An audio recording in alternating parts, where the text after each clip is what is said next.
What's up guys, it's me Jimmy Eric. So I'm enjoying in the Swahili Plate. Can you see the Swahili Plate? Yes, I'm enjoying. I'm having a fresh orange juice with single mocha, a chocolate and coffee drink with some Arabic, some kind of biryani.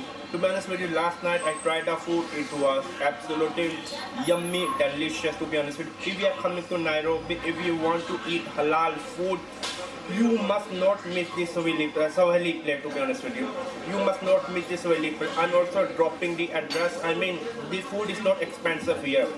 It's like only around 10 US dollar, 15 US dollar if 2% eat at most. 15 US dollar at the most when 2% eat. Again, it was me, Jimmy. Make sure to subscribe. Bye.